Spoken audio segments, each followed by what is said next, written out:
Selamat pagi anak-anak dan juga para orang tua siswa dimanapun berada. Salam sehat, salam sejahtera untuk kita semua.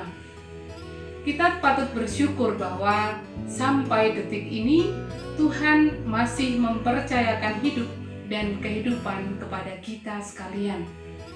Anak-anak, mungkin kalian rindu dengan para guru, bahkan juga suster pun rindu sama kalian. Hari ini kita kedatangan dua orang tamu. Beliau ini dulu pernah mengenyam pendidikan di sekolah kita, baik TK maupun SD. Nah, hari ini dua orang tamu ini ingin bertemu anak-anak sekalian melalui video, karena situasi yang mengharuskan kita berjumpa lewat video. Maka kesempatan ini suster minta kepada anak-anak sekalian untuk mendengarkan, menyimak, dan kemudian suster juga Bapak Ibu sekalian berharap anak-anak mencontoh cara hidup kakak-kakak kelas ini. Bagaimana mereka membagi waktu, bagaimana mereka memaknai waktu, dan lebih-lebih bagaimana mereka bertanggung jawab sebagai seorang pelajar. Nah, anak-anak sekalian, mari kita dengarkan kakak kelas kita ini.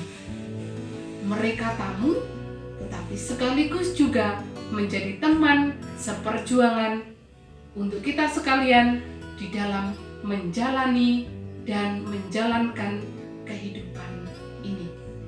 Selamat mendengarkan. Halo adik-adik semua, selamat pagi, salam sejahtera untuk kita semua.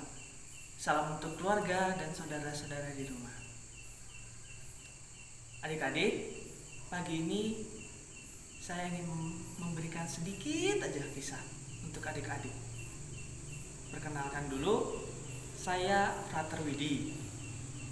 Saya pernah belajar di TK SD Madiwaluya Sindanglaya Cipanas. Sekarang saya sedang menempuh pendidikan calon imam. Saya punya cita-cita untuk jadi romo. Siapa yang menjadi romo? Sekarang Frater sedang belajar di Bandung, kuliah filsafat teologi. Kalau lancar, nanti Frater bisa jadi romo sekitar 7 tahun lagi. Mohon doanya ya. Nah, adik-adik, gimana kabar adik-adik sekalian? Bosan gak di rumah? Di rumah ngapain aja nih? Ada yang kangen sekolah gak? Nah, di rumah adik-adik tetap belajar, rajin, atau malah main game? Ayo jujur ya. Nanti jangan sampai dimarahin orang tua ya, mama papa, kalau kalian main game terus. Adik-adik, Frater mau cerita satu kisah. Mungkin adik-adik udah tahu semua. Ini kisah tentang belalang dan semut. Frater cerita ya. Kalau udah tahu, nggak apa-apa, dengerin bersama-sama ya. Nah, adik-adik, di suatu hari, di suatu musim yang subur, belalang bertemu dengan semut. Belalang sangat ingin mengajak semut bermain, berjalan-jalan, dan menghabiskan waktu bersama. Tetapi semut sibuk banget, gak bisa diajak kemana-mana. Semutnya sedang kerja. Semutnya mengumpulkan makanan sebanyak-banyaknya, mengumpulkan buah, biji-bijian, daun-daunan. Nah, belalang bingung, ngapain ngumpulin makanan? Kan semuanya tersedia, semuanya subur.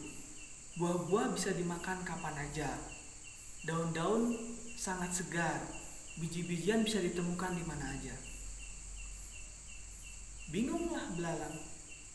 Tapi semut menjawab, mereka mengumpulkan makanan untuk persediaan, untuk nanti ke depannya, untuk masa depannya. Takut ada musim kemarau, terus makanan gak ada. Nah, mendengar itu, belalang jadi malas ke semut. Belalang ngeledek semut. Ngapain susah payah? Padahal semuanya ada. Ngapain sok-sok rajin? Padahal semuanya bisa diambil. Akhirnya semut melanjutkan pekerjaan yang mengumpulkan makanan, dan belalang akhirnya pergi. Malas lagi sama semut. Nah, lama kemudian berbulan-bulan, akhirnya musim kemarau. Tumbuh-tumbuhan semuanya kering, gak ada yang berbuah, bijian gak ditemukan, air kering, gak pernah hujan. Akhirnya belalang kelaparan. Tetapi beda dengan semut. Waktu musim subur, semut mengumpulkan makanan. Dan waktu musim kemarau, makanannya tersedia. Nah, belalang akhirnya kelaparan. Dia hampir mati. Belalang datang ke semut, minta makanan. Padahal ingat kan waktu itu dia ngeledek. Nah, betapa malunya. Belalang minta makanan, tapi karena persediaannya terbatas, semut hanya bisa memberi sedikit. Dan ketika menerimanya, belalang merasa malu. Akhirnya dia tahu mengapa semut bekerja. Ketika musim berlalu, belalang tidak bisa hidup lagi. Tetapi semut masih hidup karena dia bekerja keras mengumpulkan makanan sebelumnya. Nah, adik-adik, kira-kira tahu nggak isi pesannya? Siapa yang lebih baik, belalang atau semut? Adik-adik mau jadi apa? Nah, adik-adik, mungkin adik-adik pernah merasa malas, pernah merasa kesel. Harus sekolah, harus belajar, gak boleh main game. Kalau main game dimarahin mama papa. Akhirnya, ya malas deh adik-adik. Tetapi adik-adik tahu gak sih pentingnya belajar? Belajar itu sama kayak semut tadi. Belajar itu bukan hanya untuk sekarang, biar dapat nilai bagus atau biar gak dimarahin mama papa. Tetapi belajar itu untuk masa depan. Adik-adik semuanya punya cita-cita kan? Apa cita-citanya? Mau jadi presiden? Mau jadi romo? Mau jadi guru? Mau jadi tentara? Atau mau jadi pengusaha? Apa? Nah, adik-adik harus punya cita-cita. Dan untuk menggapainya harus berusaha dong. Harus belajar terus. Gak mungkin presiden bisa langsung jadi presiden kalau gak belajar. Semua orang hebat harus belajar di awal. Walaupun pernah malas, tetapi harus tetap berjuang dong. Nah, adik-adik, semut mengajarkan kepada kita semua bahwa kita harus belajar, harus rajin, harus berjuang.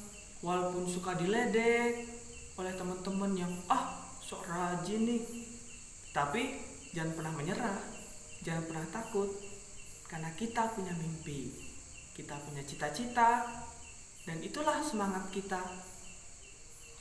Nah, adik-adik, kita kan sekarang lagi masa yang mengerikan nih, ada virus corona. Nah, adik-adik, jangan patah semangat ya di rumah. Dan jangan lupa harus tetap belajar. Jangan sampai di rumah malas-malasan, main game kayak belalang. Nanti akhirnya gak jadi apa-apa dong. Akhirnya cita-citanya gak tercapai.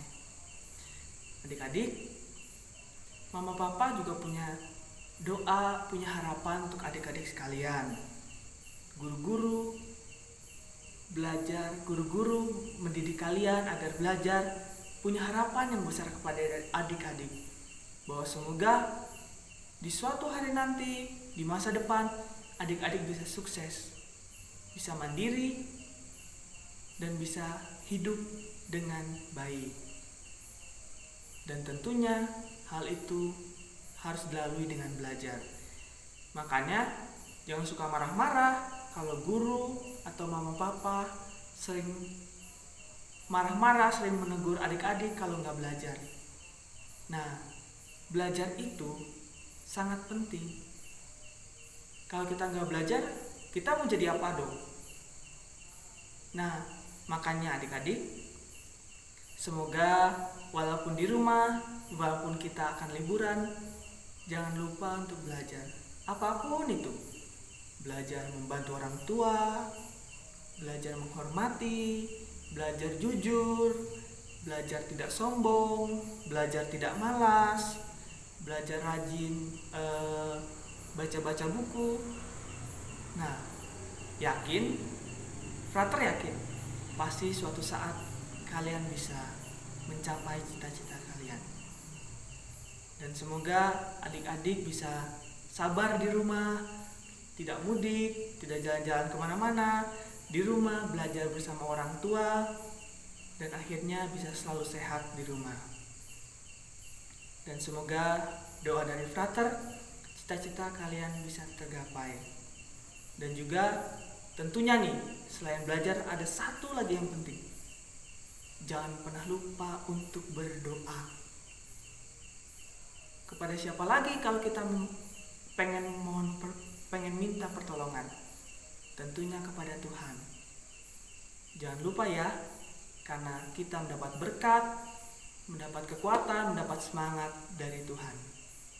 Semangat adik-adik, salam untuk keluarga semuanya. Bapak Ibu Guru, para orang tua dan teman-teman serta adik-adik yang terkasih, selamat pagi. Dan tentunya ini saya sampaikan salam buat kita semua yang berada di rumah ya, tentunya ya, tetap semangat, selalu bersyukur. Mengapa kita harus bersyukur? Karena Tuhan selalu memberikan rahmat-Nya dan melindungi kita, sehingga kita sampai pada saat ini masih diberi berkat oleh Tuhan, sehingga kita tetap sehat, tetap kuat, tetap bersuka cita pada situasi saat ini, tetap tentunya dalam situasi di rumah kita masing-masing. Seperti telah dikatakan oleh Suster Yuli di awal tadi, bahwa akan disampaikan beberapa hal dari saya dan dari Frater Widi mengenai berdoa dan belajar. Nah, di situ saya sebelum kita masuk, saya akan memperkenalkan diri saya dulu sebelumnya. Nah, mungkin sebagian dari teman-teman, dari adik-adik di rumah sudah mengenal saya sebagian ya, tapi kan namanya tak kenal maka tak sayang. Nah, maka saya akan mengenalkan diri saya. Nama saya Stefanus Raka Putra Pratama. Saya sampai saat ini adalah seorang seminaris di Seminari Menengah Stella Maris, untuk kelasnya kelas 11 SMA di SMA Budi Mulia Bogor. Nah, mungkin sebelum kita masuk, mungkin ada yang bertanya, apa sih itu seminaris? Nah, mungkin dari teman-teman bertanya-tanya nih, apa itu seminaris? Nah, mungkin dari teman-teman sekalian atau teman-teman adik-adik sekalian yang bercita-cita menjadi seorang pastor, menjadi seorang romo, itu mungkin ada yang tahu atau mungkin belum tahu mungkin. Nah, ini akan jelaskan bahwa seminaris itu adalah seperti tahapan atau tahap awal sebelum seseorang menjadi seorang pastor. Jadi seminaris itu semacam tahapan pendidikan. Nah, jadi sebelum seseorang menjadi pastor itu harus, atau romo, itu harus menjadi seorang seminaris. Nah, kita selama seminaris itu kita belajar, kita melakukan hal-hal kegiatan untuk mempersiapkan menjadi seorang pastor. Nah, untuk seminaris saya ini seminari menengah, tingkatannya sama seperti SMA. Nah, seperti itu. Lalu setelah itu hanya sebatas pengenalan saja biar tahu, supaya tidak ada hal yang membingungkan. Nah, untuk selanjutnya kita masuk ke pembahasan kita. Nah, berdoa dan belajar. Nah, berdoa itu adalah hal yang harus dilakukan oleh kita semua, apalagi kita sebagai umat yang beriman, memiliki agama dan kepercayaan kita masing-masing. Tentunya kita memiliki cara berdoa yang berbeda-beda, kan tergantung agama dan kepercayaannya masing-masing itu tadi. Tapi itu tidak menjadi masalah. Tapi ya, karena yang menjadi utama dalam doa itu adalah ungkapan kita kepada Tuhan. Kita sama-sama berkomunikasi dengan Tuhan yang Maha Kuasa dan Maha Esa. doa itu sangat penting dilakukan oleh kita, apalagi saat ini kita sebagai seorang pelajar. Nah, sebagai contoh, mungkin selama ini kan kita sebelum situasi ini ya, sebelum kita ada di rumah kita masing-masing, saat di sekolah kita selalu berdoa sebelum dan sesudah pelajaran. Jadi sebelum memulai pelajaran kita berdoa, dan sebelum pulang dan mengakhiri pelajaran kita selalu berdoa. Nah, itu salah satu contoh. Dan itu sebenarnya memiliki makna yang sangat mendalam bagi kita seorang pelajar. Nah, bukan adik-adik saja ya, kakak juga masih belajar sampai saat ini gitu. Jadi berdoa itu kita harus memohon kepada Tuhan membimbing, semoga Tuhan selalu membimbing kita, menuntun kita dalam belajar. Tuhan membukakan pikiran kita, hati kita, dan kita agar kita dapat belajar dengan baik, mampu menerima pelajaran dan materi-materi yang guru atau bapak ibu guru kita disampaikan kepada kita. Jadi berdoa itu sangat penting supaya kita dapat belajarnya dengan tenang, dengan khusyuk, pokoknya dengan semangat dan tentunya dengan sukacita, dan tidak ada beban atau apapun yang membuat kita belajarnya kurang nyaman. Jadi doa itu sangat penting apalagi kita sebagai pelajar. Lalu yang kedua adalah belajar. Nah, itu sangat penting apalagi kita sebagai seorang pelajar. Nah, belajar itu sangat penting apalagi itu ya, untuk menambah pengetahuan kita, menambah wawasan kita. Nah, bukan hanya adik saja, tapi kakak juga tetap belajar gitu. Belajar itu tidak terbatas pada ruang dan waktu, tidak terbatas pada waktu dan tempat. Di mana saja kita bisa belajar. Mungkin saat situasi ini kita mungkin merasa kayaknya kurang semangat belajar karena hanya belajar dari rumah, melihat guru dan teman-teman hanya dari layar HP kita masing-masing ya. Tapi kan merasa sedih ya, tidak bisa bertemu. Tetapi ya bagaimana lagi, itu memang salah satu upaya kita agar situasi ini cepat pulih, kita diam di rumah. Walaupun begitu tapi kita tetap semangat karena tujuan utama belajar bukan hanya agar kita bisa bertemu dengan teman-teman atau segala macam, tapi itu hanya tujuan yang sekian, nomor 2. Walaupun itu sangat penting untuk merekatkan hubungan kita dengan teman-teman dan guru di sekolah, tapi sebagai pengajaran bahwa tujuan utama atau yang pertama dalam belajar itu adalah untuk menambah pengetahuan dan wawasan kita semua. Nah, jadi kita semakin tahu, ternyata seperti ini gitu. Hal itu ternyata seperti ini. Nah, wawasan kita semakin ditambahkan dari belajar itu sendiri gitu.